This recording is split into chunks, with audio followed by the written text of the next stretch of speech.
Greetings and welcome back to the Stoney Shamans Corner. I am the Dreaming Turtle. I will be your guide. Today we're going to talk about the time I got stranded at Stoney Creek Resort in Stewart's Draft, Virginia. Long story short, I ended up walking about 13 miles this night trying to find a payphone or a ride home or something. What I found was... this story is going to come across as sort of like parable, fable, and it is all of those things, but it also is 100% true. These events actually happened, and so let's get started.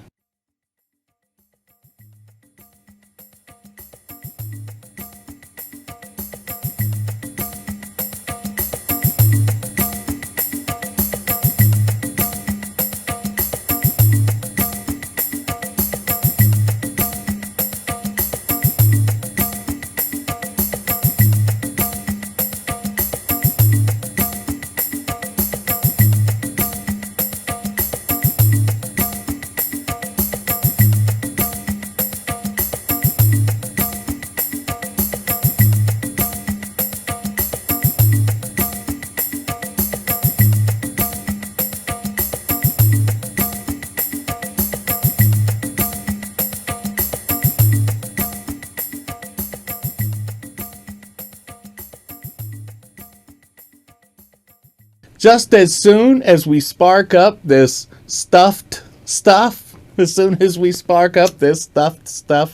I didn't have enough it didn't quite fill up the paper all the way to the end, so I'm going to have to just burn the tip off a little bit. Burn the tip off, baby. And by the way, these are those Russian cream Indo stuffs. In case you're wondering, and this is some, I think, Northern Lights. Or no, this is the AK-47 that my friends grew. And it's pretty gravy, baby.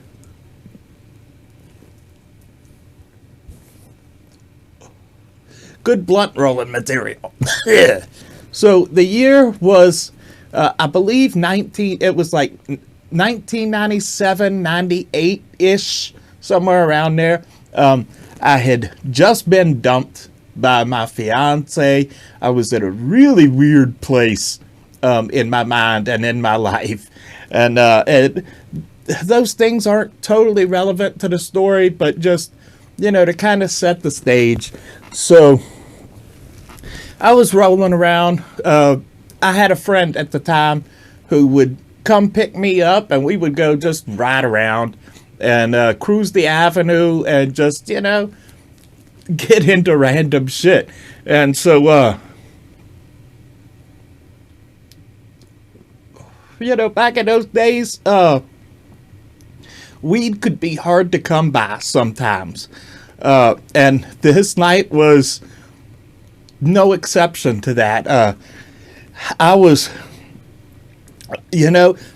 my friend wanted to go meet up with this girl, and I could have just had him drop me off at home and avoided this whole thing, but I was so hard up to catch a buzz.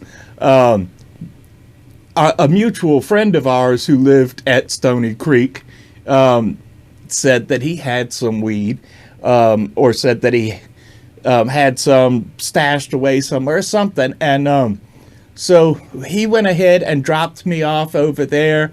And turned out the dude didn't have no weed at all. We just sat around there not really doing anything. Just sitting around, not being high, Just sitting around, not doing anything is nowhere near as much fun when you're not stoned. So,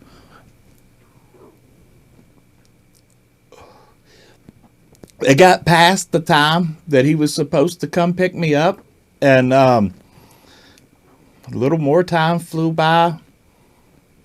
No sign of him, whatever, man. It got to, I believe it was around 1 o'clock in the morning or something, until I finally just gave up and was like, you know what? Fuck this. The dude that I was there with told me how to get to the payphone at Greenville Groceries. It was still a little bit of a hike, maybe about a mile or something. But by the time I got to the road I was supposed to turn on, Old School Bus Road, I completely forgot. So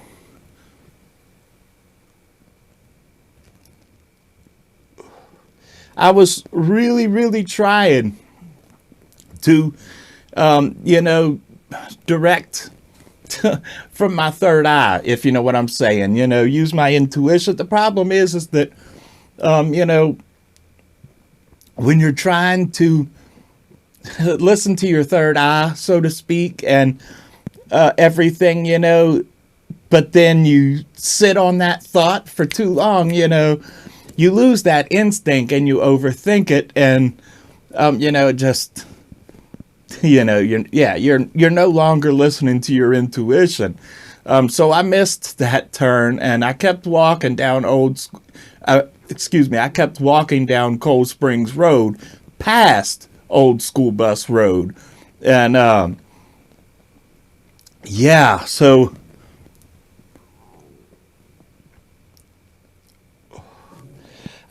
what ended up what I found out later was that something, a tree had fallen in the road or something down Old School Bus Road, and so he had said that he had trouble getting to me back there, and so I have no idea.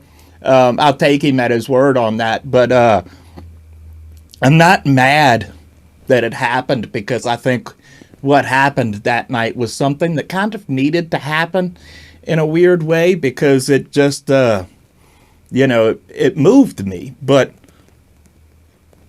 so if you know anything about the Great Valley, better known nowadays as the Shenandoah Valley, here in Virginia, you know that we've got a few churches, and Cold Springs Road is no different. It's kind of a back road out there in Stewart's Draft, Greensville, Mint Springs, but it's there's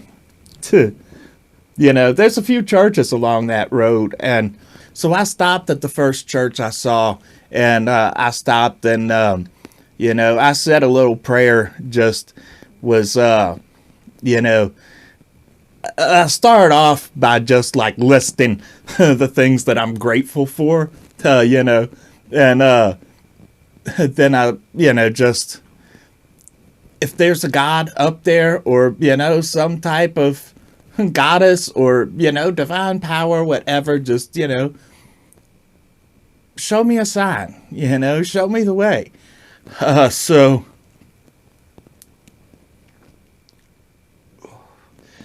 I said my little prayer, and I just kept walking, and I walked, and I walked, and I walked.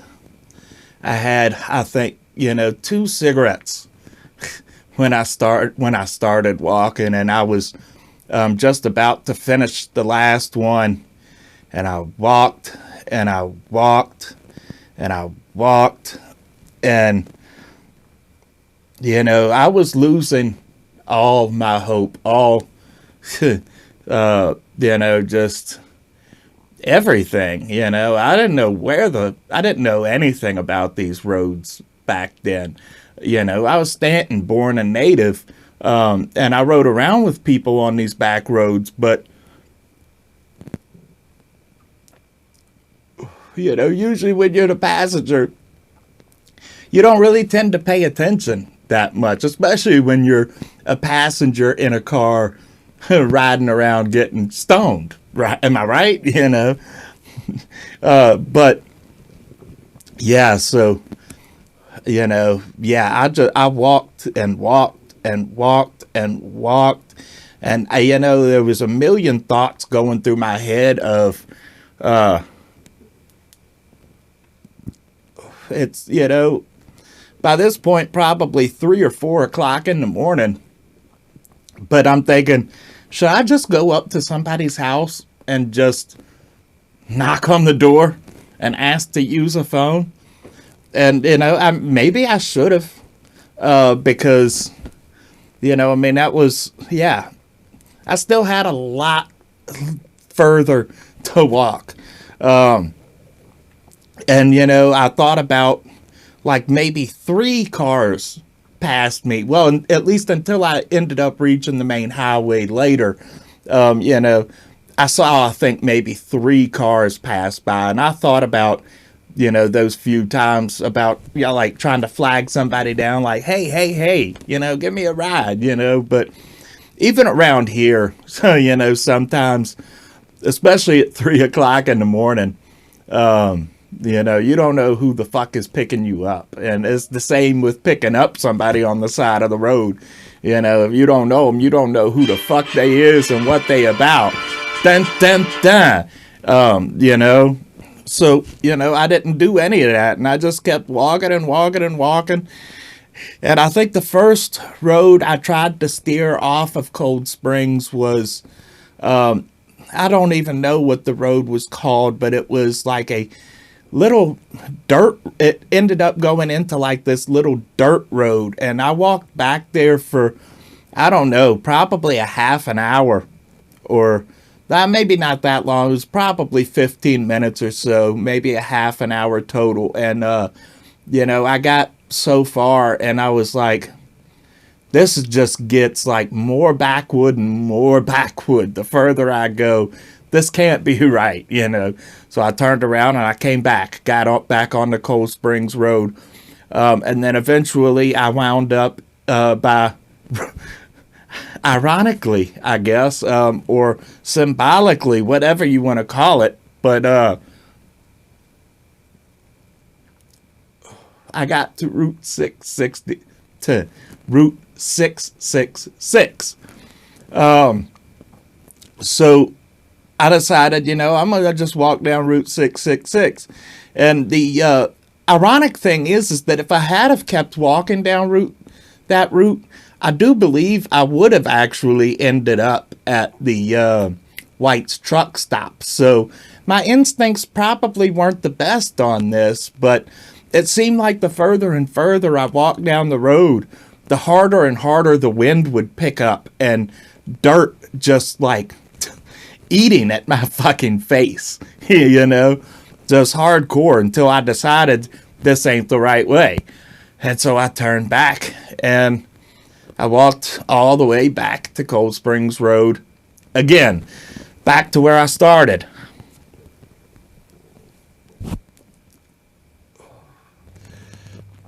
And so I kept walking, and I stopped in the middle of the road, got down on my knees, my face and my palms just ready to burst in fucking tears, if I could be 100, because at this point I was scared, confused. I didn't know where the fuck I was really.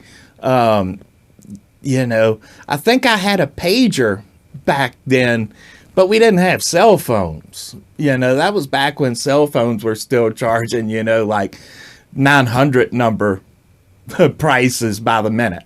It was just, ridiculous. But so I'm sitting there in the road, and this little Siberian husky comes up to me and starts licking the back of my hand. I was like, holy fuck, who the fuck are you? Little dog. And it struck me as so weird, but he was instantly friendly, like, he was there watching over me. And he was. It was one of the strangest experiences I think I've had in my entire life. So, it also, excuse me, let me pause for a second right here, because this is where this thing kind of comes in, is that I do want you guys to know in full disclosure, and I guess you already know this if you've watched my previous videos, but I do have a history with hallucinations. The stuff that happened this night was not hallucinations. And I know that because, just because I've gotten really, really good at spotting the differences in journaling my hallucinations. And I kind of like to follow the John Nash method, which is just kind of,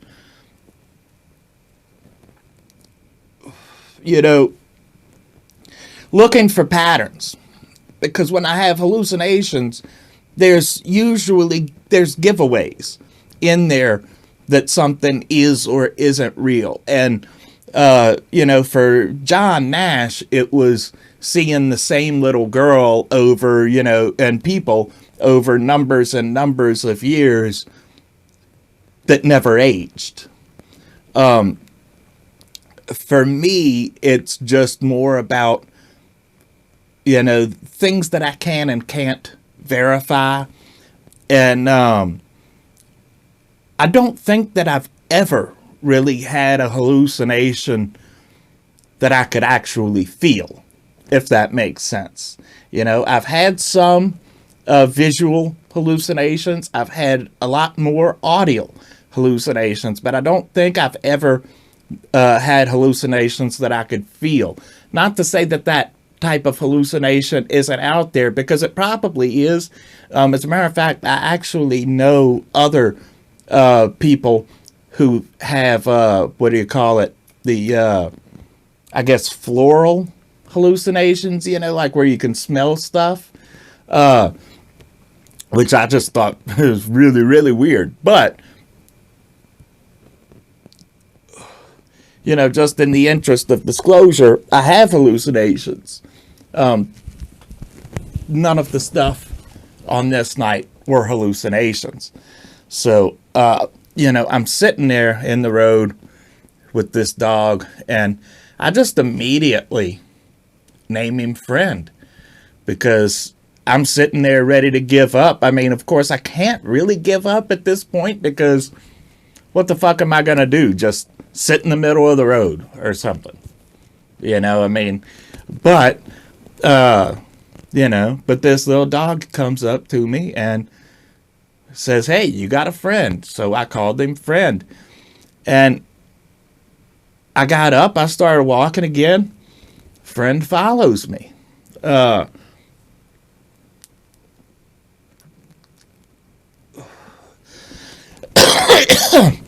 We get, I get eventually to another house that has two, I want to say they were probably Doberman Pinschers out on their front yard. I'm not 100% on that, but on the breed, I'm pretty sure that they were. But they were loud, they looked like they were hungry, and, ready to bite somebody. I don't know, maybe it was because of my state of mind.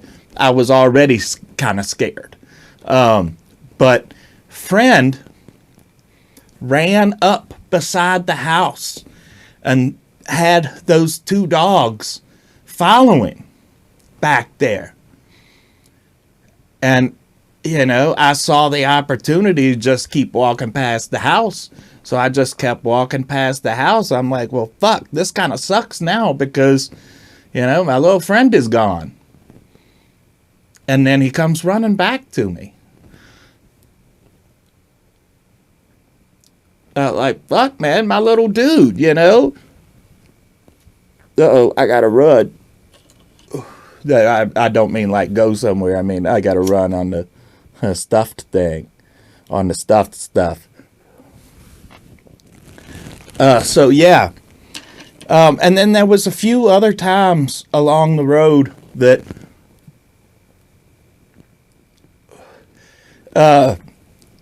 he would like kind of run off and disappear.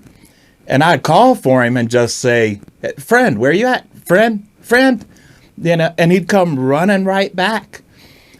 So eventually I got to Well, I guess the end of Cold Springs Road, it's like it kind of, you go under like a little underpass, and then the road splits off into two directions. One is Dabney's, and you go through Rafine, and maybe the other side is Dabney's too, and it just goes somewhere else. But point is, I didn't know which way to go, so I turned to a friend and was like, hey, little man, which way do we go? And he kind of stood there for a minute.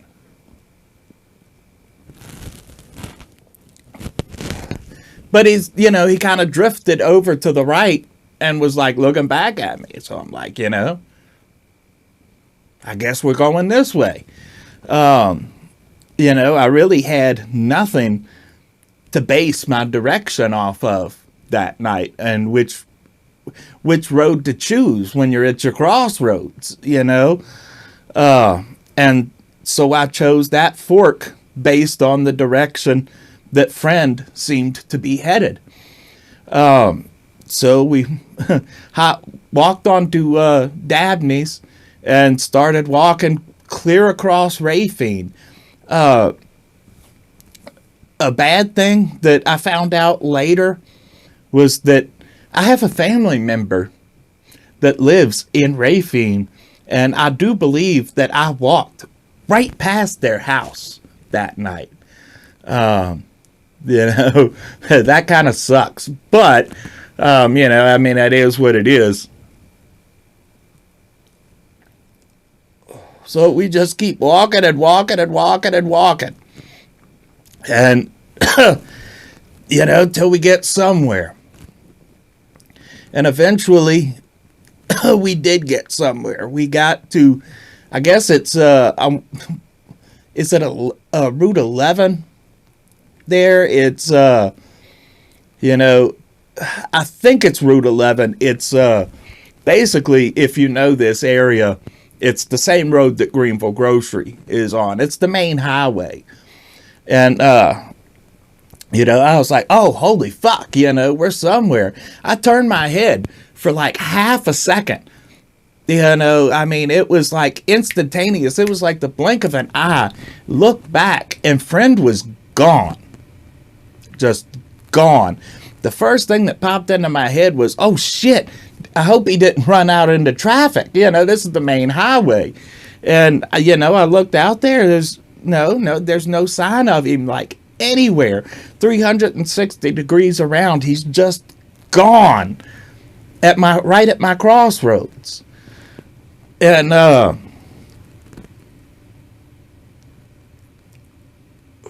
had to keep walking, so I had to decide which way to go, because I still didn't really know at that point. And I didn't know how far up on the highway I really was. Was I past Greenville Grocery? Was I before? I didn't, I guess I should have known that Rafine was further out than Greenville. But, I didn't. So, I got out onto the main highway. I decided to just walk in the direction of traffic. And so, I took the right, and I walked, and I walked, and I walked.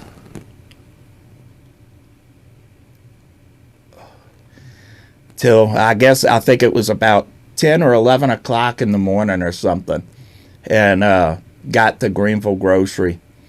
And there's a payphone across the street. So I had to, I didn't think about going into Greenville Grocery and asking to use the phone, because at this point, my feet hurt and my brain hurt, a lot, or my brain wasn't functioning properly anymore. By this point, I was tired and worn out. So I walked across the highway, called home. Nobody was at home. So I called my Mimi and Poppy, and they said that if they couldn't get a hold of anybody at my house, that they would come and get me themselves. So I said, all right, I'll wait for you at Greenville Groceries. And I go into Greenville Grocery. I'm sitting outside, and this really nice lady comes up to me, I forget why we started talking, but, I told her what had happened and how far I've walked and everything. And, she bought me a little breakfast sandwich and a cup of coffee. That was great. It was good people's that were running Greenville Grocery, and it was some good people's, coming through there. But I digress. Maybe 20 minutes later or something, my brother actually shows up. And, we go back home, and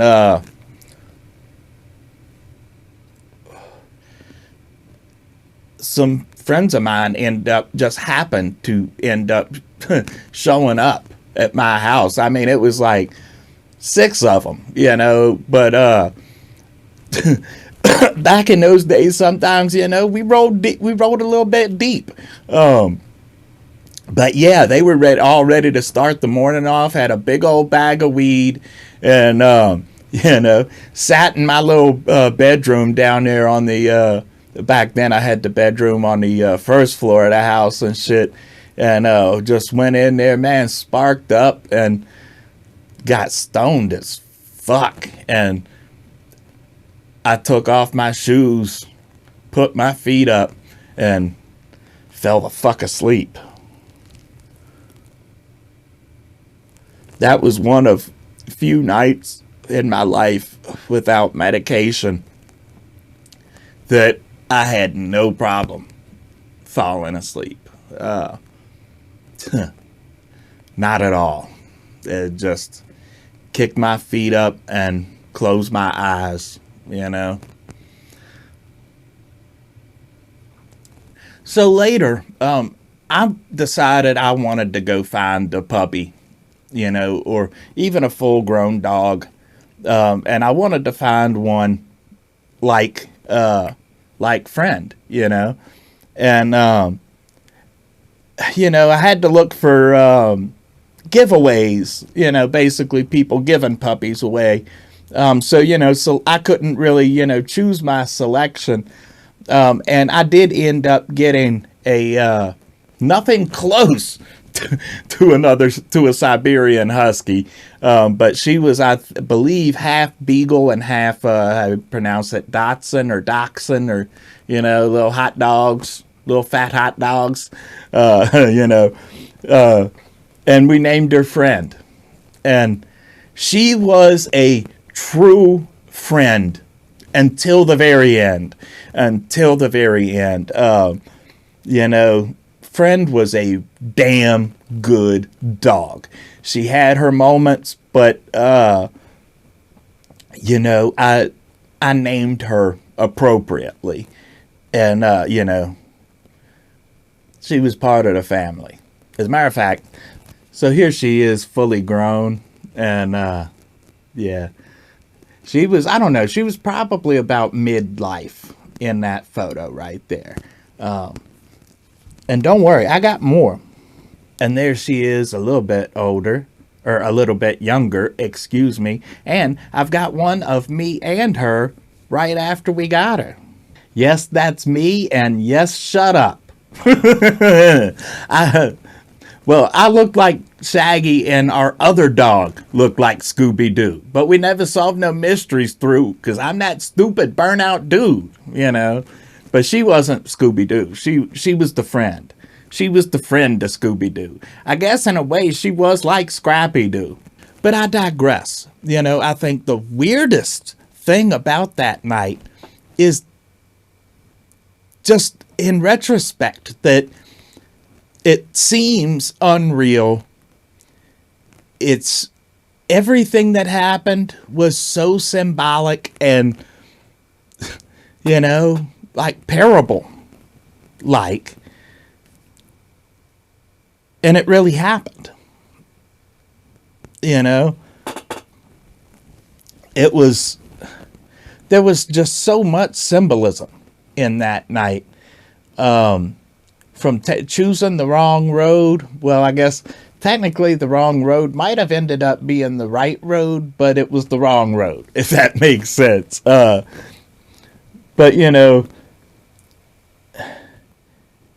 having a friend there with me, to watch over me, sort of, until I reached my crossroads. And just having to realizing that, what am I going to do? Just sit here in the middle of the road and just sit here the whole time? Or am I going to get up and try to find my way out? And, just walking and walking and walking. It's kind of like treading, not a literal 40 years, just 13 miles, but, treading through the desert for 40 years. It's a parallelinum or something like that. And, it's so tempting to want to brush friend off as hallucination, like maybe that just wasn't real, maybe my mind made that up. Except there's one big fucking problem with that, is not only was it way more realistic than any of the hallucinations I've ever had, didn't fall into any of those patterns, but I touched him, I felt him, he was fucking there. And yeah, it was a really weird, enlightening night that changed me. And honestly, the bit about it being after getting dumped by my ex-fiance, which 100, she did the only thing that she could have done to dump me. It was my fault. I did everything wrong in that situation. But I wasn't happy about it. Oh, excuse me. But I wasn't happy about it. And so I was in a very depressed state that, I was walking around just looking for a way out, and that night really put my mind in a different place in a weird way. It wasn't that I wasn't still so disappointed in myself and depressed over the situation or any of that, but it's, I don't, when it comes to religion, I am super agnostic. I know what's in this world, and I know not believe that there are some seemingly supernatural and paranormal things that occur in this world. But I don't, I strive really hard to just not try to be suspicious and jump to any assumptions about what any of those things mean beyond this world and any implications there, because I don't know what's beyond that world, what's beyond this world. And what I do know is, though, that was every bit the same as what I think of when somebody says that you were touched by an angel. Of course, I mean, if you really want to get into religious terms, you know, or at least Christian religious terms, that could go the other way too, because the negative polarity, we'll just say, to the Christian religion is those guys are angels too. So, but friend was a friend. Friend was a friend, and I'll never forget it. I'll never forget it. And that's also not to say that, I haven't done equally stupid things since then either. It's just that something about that night, as rough as it was, just, I don't know. I can't really put it into words, but I had to go on. I couldn't stop. I I had to just keep walking forward. What I keep saying in this series of video. Just got to keep walking around that wheel. Just got to keep walking and walking and walking. And when it's time to rest and stop walking for good, it'll happen.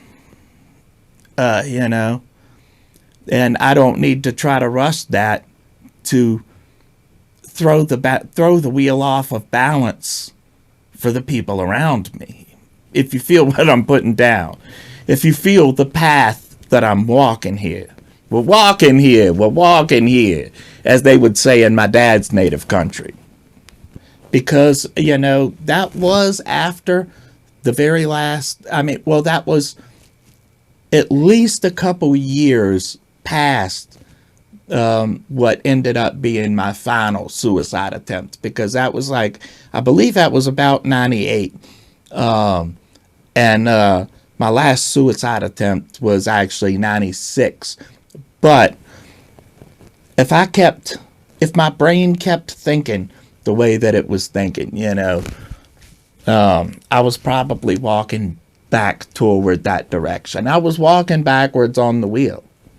And at that time, I didn't really even truly understand what the wheel was. I wasn't even really familiar with the term medicine wheel at that time. But, I was walking it. Well, I guess we're all walking it. It's always a cycle. Ring around the wheel, pocket full of steel, or, whatever they said. But again, I also want to be clear that I don't hold any animosity or, grudge at all against my homeboy. Because this was something that had to happen for the better. I needed that night to happen. I'm definitely glad in retrospect, that it did happen. Because there was nothing I could do about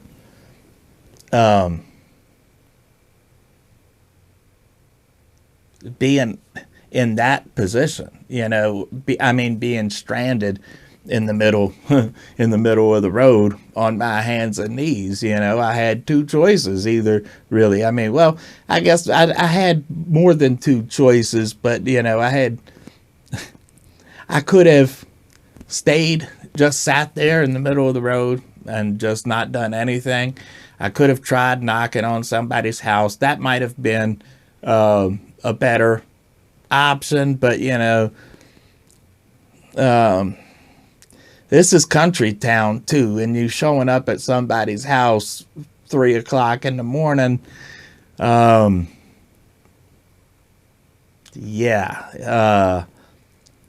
the other choice was to keep walking. And I needed to learn that lesson. I think this is a very long way of saying that I needed to learn that lesson. And I had some more dire choices about whether to give up and continue walking after losing my fiance. And the more and more tempting one was the obvious, you know. Honestly, I did not want to live. And, but I kept walking. I kept walking. I mean, in retrospect, that's not the hardest thing that I've ever faced down. It sucked bad. And, you know, it was one of the, you know, I think most painful things I've experienced. You know, the most painful thing about it was that I did the, you know, it was that I did that, you know. Can't blame nobody else. The truth that lies in my reflection, as they say. And in the process, I hurt her, not physically, clear, but, you know, I hurt her by cheating on her, and I hurt myself by carrying that guilt and losing her, you know. But I kept walking, because what do? You know, I could have done like I did in the years previous and tried to just give up, or you can keep walking. The hardest, I'll tell you, just to tell you, you know, a little bit of a bummer moment right here, but I will tell you the two hardest things I've ever dealt with was, the runner-up was seeing my Mimi at the nursing home, a little, maybe a year or less, a little bit less maybe, before she passed, and not recognizing me. You know, aside from some of the times that I was in a hospital or in jail, or, you know, I saw her a few times during the year that I was locked up in prison. But for the most part, you know, I saw Mimi sometime, usually at least once, twice every week.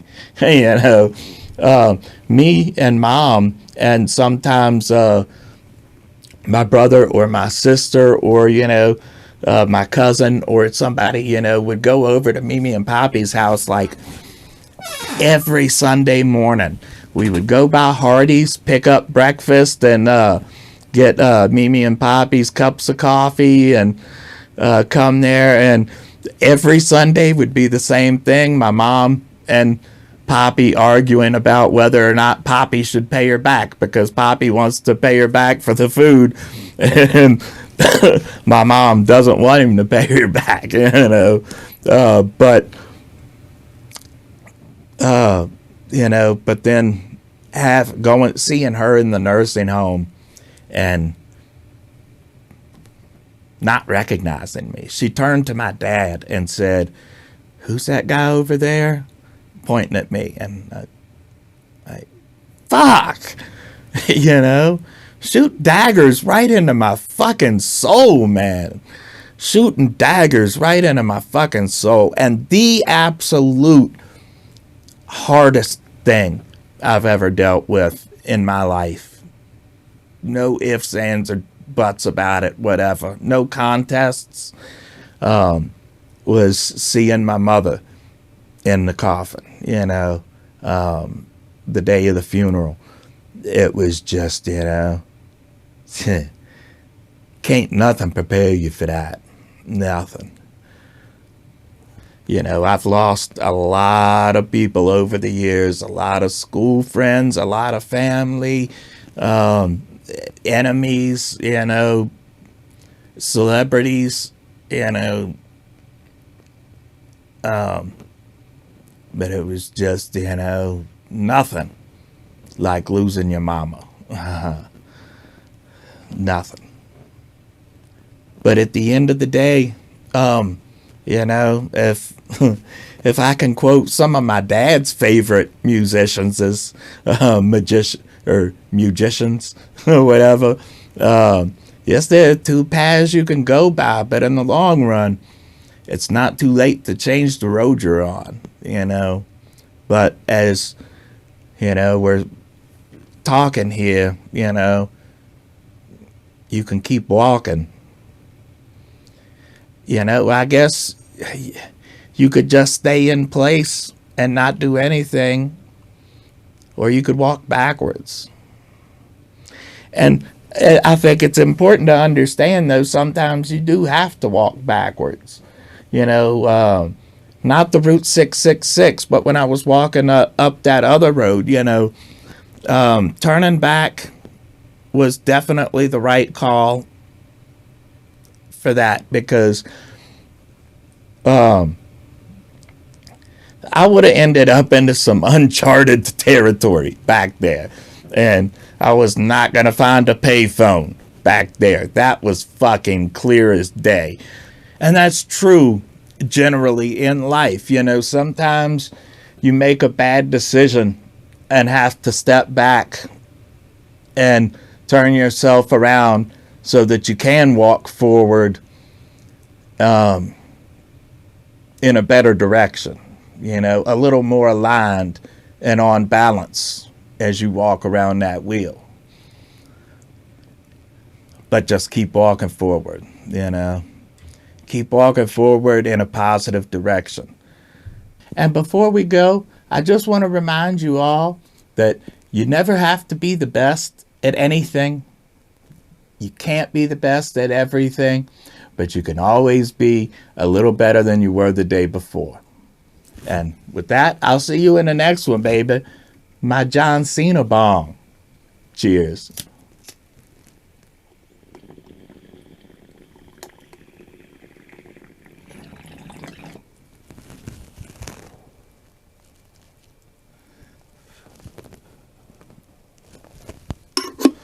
I love you, babies. Bye. And I got your hairs all over my fucking fingers. Puh, puh. Getting it got in my muff. Fuck. Puh. Tuh. Tuh. Huh.